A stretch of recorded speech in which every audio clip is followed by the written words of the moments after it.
kusoo dhowaada Maine Public News Connect, wararkii toddobaadlaha oo idinka imanaya idaacadda dadweynaha Maine oo ku baxaya afafka Isbaanishka, Faransiiska, Bortugiiska, Soomaaliga iyo af Ingiriiska. Bismillaahi raxmaani raxiim. Casriyeynta kaabayaasha, barnaamijka canshuur celinta cusub, kulaylka hawada iyo weliba nidaamka kaydinta bayteriga. galab wanaagsan daawadayaal, maanta waa maalin Jimcaha, bisha Agoost ay tahay 1. waxaan halkan idinku soo gudbinaynaa qodobadii wararka ugu muhiimsanaa toddobaadkan, waxaana idinla socodsiinaya anigoo ah Maxamed Xasan. haatanna kusoo dhowaada wararkii oo faahfaahsan. Horumarinta kaabayaasha. Xogayaha gaadiidka ee Maraykanka Pete Buttigieg oo booqday gobolka Maine usbuucii hore ayaa wuxuu ammaanay maalgashiga gobolku ay ku sameeyeen kaabayaasha hagaajin doona buu yidhi dariiqyada waaweyn ee gaboobay iyo weliba ballaarinta dekedda Portland. Xogayu waxa uu sheegay in dekedaha yaryar sida tan Portland ay door muhiima ka ciyaaraan silsiladda saadka ee dalka. Terminaalka Portland waxa uu dhowaan ka helay lacag gaaraysay $20 milyan oo maalgelin ka timid dowladda dhexe loogu talagalay kaabayaasha si loogu bedelo buu yidhi laamiga loona cusboonaysiiyo albaabka weyn ee dekedda laga galo. Xogayu waxa uu sidoo kale booqday goobaha dhismaha ee ku yaala waddada Interstate 295 ee magaalada Freeport u dhow.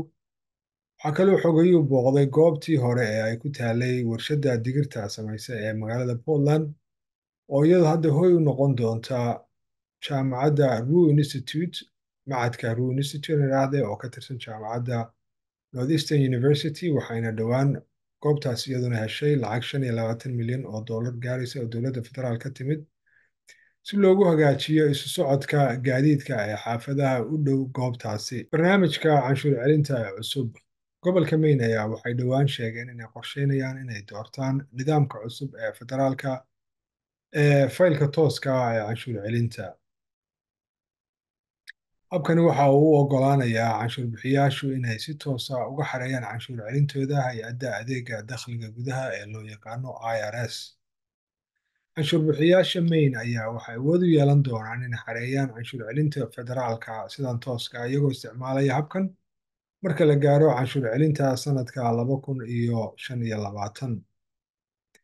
Saraakiisha gobolka ayaa waxay sheegeen in barnaamijkan cusub ay ka caawin doono canshuur bixiyaasha gobolka Maine inay iska dhaafaan xisaabiyaasha canshuurta iyo weliba lacagaha ay ku bixiyaan.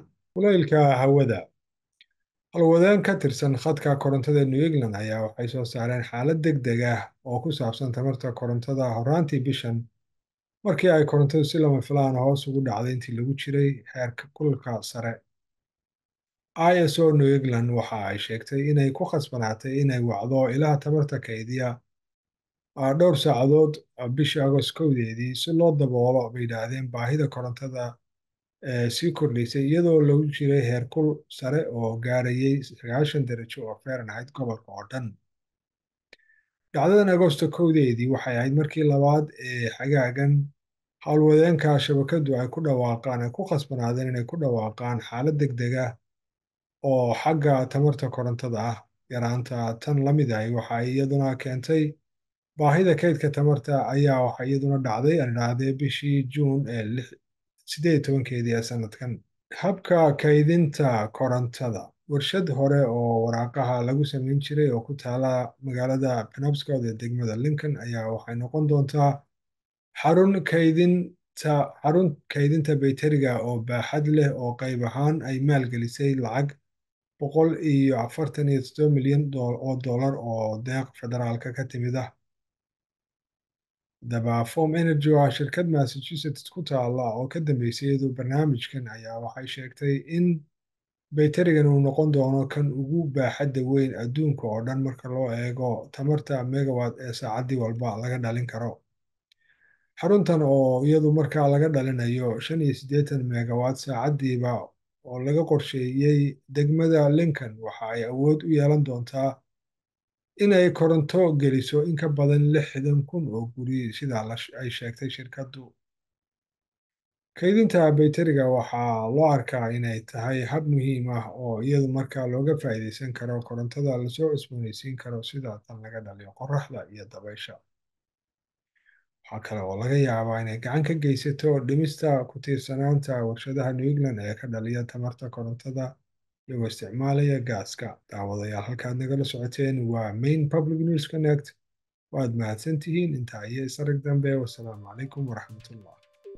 waxaan u mahadcelinaynaa saaxiibadayada bulshada ee naga caawiyey soo saarista barnaamijkan. Main Public News Connect waxaa suurageliyey bankiga Seaport Credit Union, dukaanka Hannaford Supermarkets, IDEX, fiiska guryeynta ee Maine, Coastal Enterprises, Cover Maine, ururka Sam L. Cohen, Ku iyo Patricia Ewan, ururka Maine Health Access, iyo xafiiska adeega bulshada ee Maine.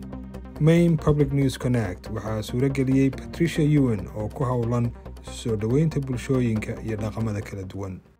Seaport Credit Union waxaa ka go'an daryeelka dhaqaale ee dadka reer Maine oo ay ka shaqaynayeen tan iyo 1931. waxay xarumo ku leeyihiin Augusta, Scarborough, Portland, waxayna dhowaan furi doonaan mid ku taal Lewiston. seaportcu.org.